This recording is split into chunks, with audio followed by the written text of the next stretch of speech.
O ex-presidente Lula continua preso na sede da Polícia Federal em Curitiba, começando a cumprir a pena de 12 anos de prisão no processo do Triplex, no Guarujá.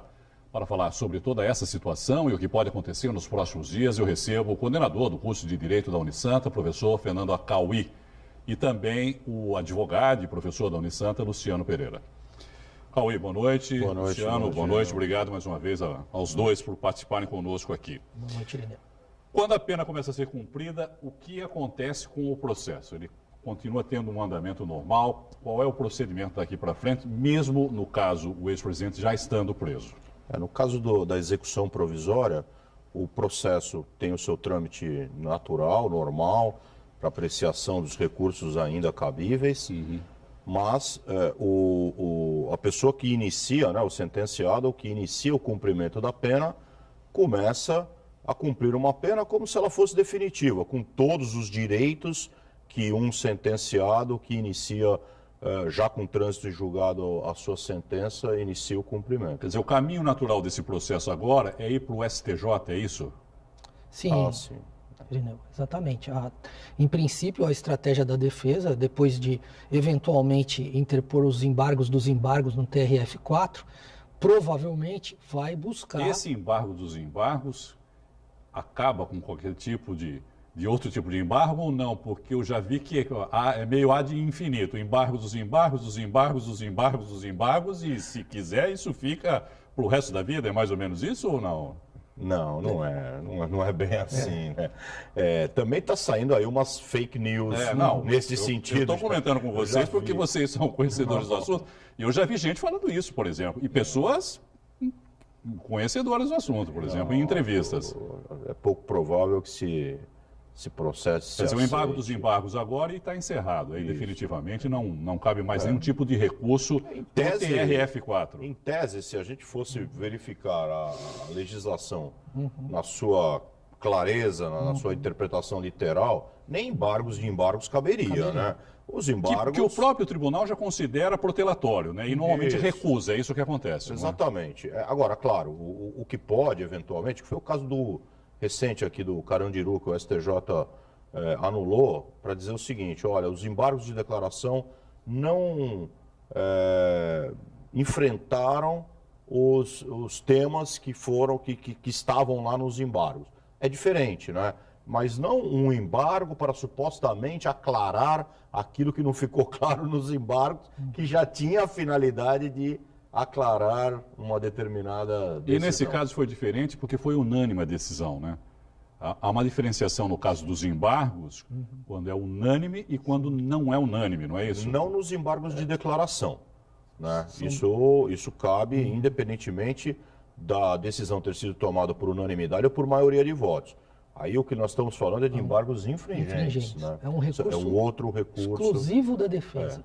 Os embargos infringentes, eles representam um recurso que só a defesa pode manejar, não é para acusação, e esse recurso, ele tem efeito modificativo. Ele pode modificar o julgamento, porque amplia o número de juízes ou de magistrados que votam naquele recurso. Então, quando tem uma decisão de 2-1, né, em desfavor do réu, o réu pode manejar os embargos infringentes. Esse recurso ele tem uma característica importante. Ele tem efeito suspensivo do julgado. Então, se, no caso do Lula, para ilustrar, para ficar fácil de entender, se no caso do Lula, dos 3 desembargadores, um tivesse votado pela absolvição, por exemplo, o Lula teria os embargos infringentes e não estaria preso agora porque ele estaria manejando um recurso com efeito suspensivo. Nós não teríamos ainda a decisão de segunda instância. Exato. Ou seja, não teria não seria ainda definitivo essa decisão lá no TRF4. Que ele teria esses eles recursos, ainda poderiam apreciar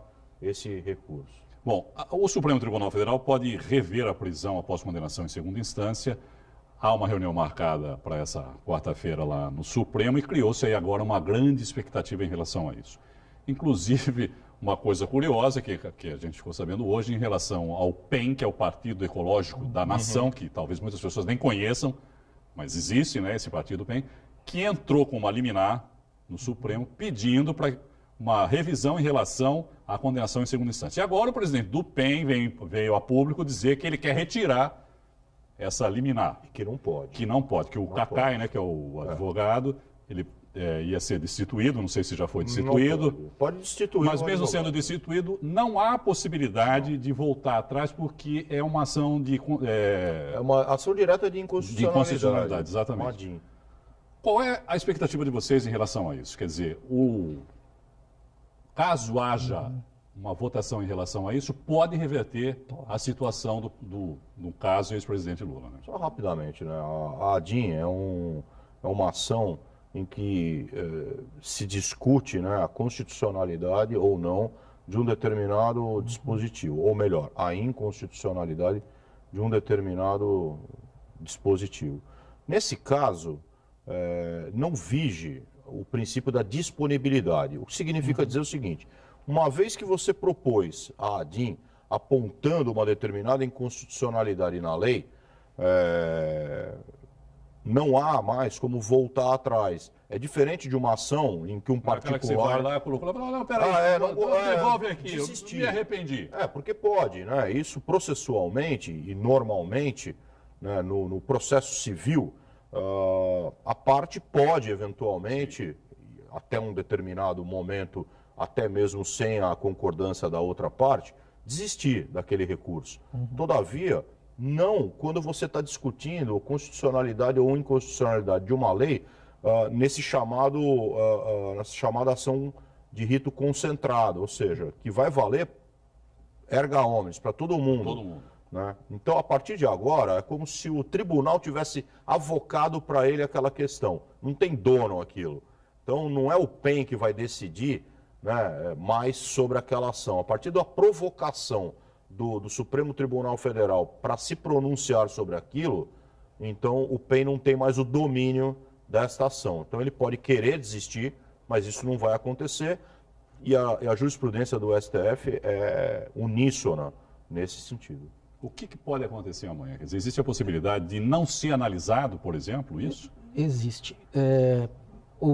As notícias que a gente tem acompanhado, porque os fatos estão evoluindo hora a hora, né? Então a gente procura também se atualizar. Por isso que vocês vão ter que vir todo dia aqui agora, porque a cada minuto está mudando alguma coisa. O que acontece é o seguinte: o ministro Marco Aurélio disse que iria colocar em mesa o requerimento para o julgamento dessa ação de controle concentrado de constitucionalidade. Entretanto, cabe à ministra presidente do Supremo pautar, e não a ele. O que está pautado amanhã, na verdade, são 2 habeas corpus. Exatamente. Um, inclusive, do próprio Paulo Maluf. Que tem prioridade, né, na votação. Os habeas corpus têm prioridade. Exatamente. E aí vai depender do ministro Marco Aurélio levantar ou não essa questão. E da ministra querer pautar ou não o julgamento dessa... Porque mesmo ele levantando, ela pode recusar, por exemplo, colocar em votação essa discussão ou não? Pode. Pode. A presidente do STF tem o controle desta pauta do plenário, né? Daquelas ações que são julgadas por todos os ministros. Não das turmas, né? Mas, desculpe, dessa daí, realmente, ela tem o poder de segurar. A ministra Carmen Lúcia tem se colocado contra a todo momento em relação a isso, né? Para que porque ela, como segundo ela mesma diz, né, não há uma situação nova, né, que leve a se discutir isso de novo.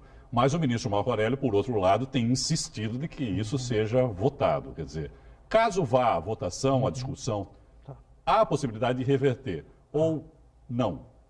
Porque alguns ministros têm dito que preferem que a jurisprudência continue como está para não mudar de novo a jurisprudência, para não causar insegurança jurídica. A própria ministra Rosa Weber, né, tem essa posição. A procuradora-geral, a doutora Raquel Dodge, hoje mesmo ela se pronunciou desfavoravelmente ao pedido de liminar na ação de constitucionalidade proposta pelo PEN.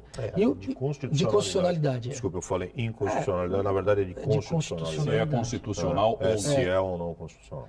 E o que ela diz é o seguinte: isso é um exercício de futurologia, querer saber o voto dos ministros. Então, o que a gente pode dizer com base no que já disseram os ministros? Que a tendência ser um 6-5, se nós entendermos que a ministra Rosa Weber vai votar do jeito que ela sinalizou que iria votar no habeas corpus do Lula, porque ela deu a entender e deixou bem claro que ela tem uma posição desfavorável à prisão em segunda instância. Mas alguns especialistas, por exemplo, defendem a tese de que existiria uma maioria para não se alterar a jurisprudência nesse momento. Não é nem votar contra ou a favor, mas que a maioria de ministros seria a favor de se manter a jurisprudência como está agora. E aí, no caso, seria desfavorável. Na verdade, essa tese foi levantada pela própria ministra Rosa Weber, né? Ela expressamente manifestou que ela já votou contra o seu próprio entendimento pessoal para a manutenção de uma jurisprudência da Corte. Agora, a gente sabe que tem alguns ministros que não respeitam esse tipo de entendimento. Eles acham que tem liberdade, e de fato tem, para se pronunciar da forma como eles entenderem correta e vão exercer esse direito. É o caso daqueles 5 que já votaram no caso do HC preventivo do ex-presidente Lula, contrariamente à prisão em segunda instância, e tudo leva a crer... Com uma mudança de posição, inclusive, do ministro Gilmar Mendes. Do ministro Gilmar Mendes. Isso a gente pode passar uma noite aqui conversando sobre esse fato, que é uma causa... Ele evoluiu, como se diz na linguagem jurídica, né? O ministro evoluiu. Ele não mudou de posição, ele evoluiu. Exatamente. Bom, independente disso, da votação de amanhã, o que a defesa do ex-presidente pode fazer ainda para tentar mudar essa situação? Quais são os recursos que cabem ainda? Eu acho que agora muito pouco. Eu tenho acompanhado, eles teriam entrado com mais um pedido de habeas corpus, mais uma liminar, mas eu não vejo mais sustentação para isso. Porque a cada pedido de habeas corpus, o argumento tem que ser diferente. Sim. Não é? Tem que ser diferente daquele que foi pedido no anterior e que já foi recusado. Mas foi. Não, é porque também aquele HC era preventivo. Ele não estava preso. Portanto, agora ele já está preso. A ação. Agora ele está preso. Então agora vem tentar libertá-lo. Isso, exatamente. Mas vamos combinar, né? É mesmo o fundamento. O que se levantou para que ele não obtivesse aquele HC preventivo, no sentido de que, olha, se sobrevier uma prisão, ela não será ilegal, vale para agora os novos HCs.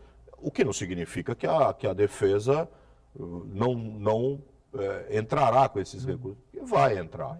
Né? Vai também entrar com recurso especial e extraordinário em relação ao julgamento lá do TRF4, né?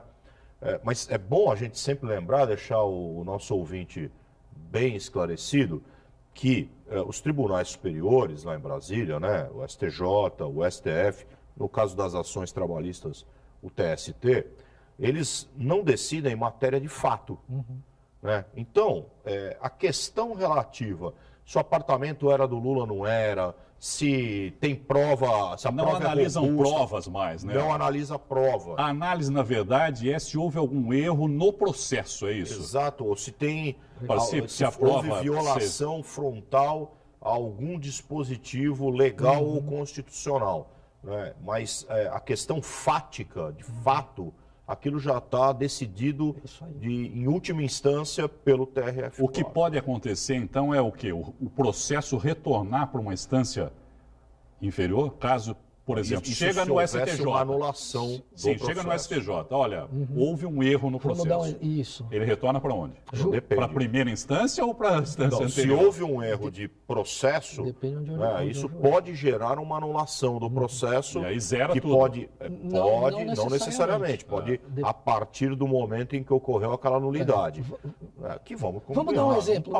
Não parece que tenha, mas vamos dar um exemplo só para o nosso telespectador entender. Vamos imaginar que o juiz que o julgou é incompetente do ponto de vista da legislação processual, pelo amor de Deus. Então, essa incompetência, ela contaminou todo o processo, desde o momento que o juiz recebeu a denúncia. A partir daquele momento, nada vale mais. Desde a primeira decisão do Moro, nada valeria. Entendi. Aí, se ele consegue essa anulação, aí o processo começa do zero. Então, depende do ponto onde ocorreu a chamada nulidade processual. E todos os atos que são subsequentes, né, eles também são anulados. Outra matéria que sempre ela é muito levantada pela defesa, né, mas nem sempre acatada, aliás, quase nunca acatada, é questão relativa à produção de prova, ao cerceamento de defesa. Então, mas são questões, veja, puramente de direito, não são questões fáticas. O problema não é você determinar uma anulação do processo porque, olha, a prova não era muito robusta, a prova isso ou a prova aquilo. Não, inclusive o STJ tem uma súmula sobre, né, isso, que é a súmula 7 do STJ, onde claramente os ministros lá determinam que se a questão revolver a prova produzida nas instâncias inferiores, não é caso de conhecimento do recurso. Bom, caminhando, STJ, depois vai voltar para o STF de novo esse processo são ou não? Dois recursos que são endereçados paralelamente, né? Um por violação à lei federal, STJ, o outro por violação à Constituição, STF. Em regra, o STF aguarda o julgamento do STJ, mas é uma regra que é muito mais quase que um cavalheirismo do que propriamente uma regra posta. Né? Bom, o ex-presidente está na sede da Polícia Federal em Curitiba. Inicia o cumprimento, né, da prisão. Até quando ele fica lá? Essa é uma boa pergunta.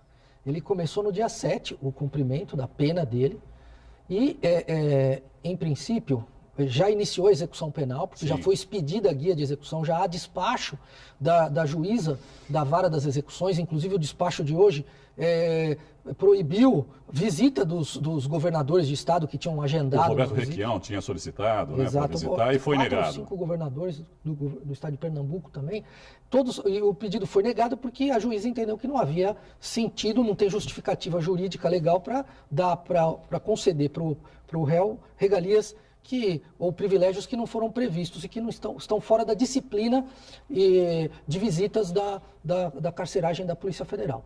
O que acontece é o seguinte, existem, vamos dizer, entendimentos que dizem que isso não é um direito subjetivo do acusado, não é do condenado ou do reeducando, vamos chamar assim. Isso não é um direito dele, mas existe uma tendência na jurisprudência de procurar fazer com que o reeducando fique próximo da sua família, porque isso facilita o processo de reinserção social.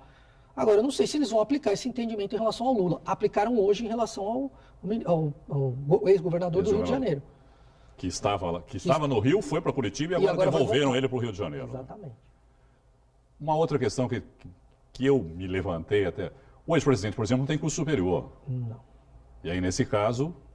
Ele não tem nenhum tipo de privilégio, a princípio. Isso aí, Irineu. Na verdade, é uma lei específica que dava prisão especial para quem tinha curso superior no Brasil, mas essa prisão era só a prisão processual. Depois de condenado... Ao contrário do que muita gente pensa, o curso superior não garante que você não vá para um presídio. Não, não garante de modo algum.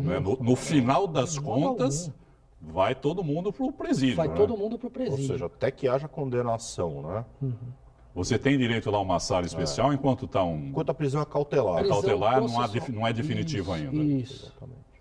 Agradecer aqui o doutor Acauí, também que é professor da Unisanta, o professor Luciano Pereira, que também é advogado, os dois advogados e professores da universidade. Muito obrigado mais uma vez por participar conosco aqui. Provavelmente voltaremos a falar sobre o assunto, principalmente dependendo do que acontecer amanhã na votação lá do STF. Obrigado, viu, Luciano, muito obrigado, viu, pela participação. Obrigado.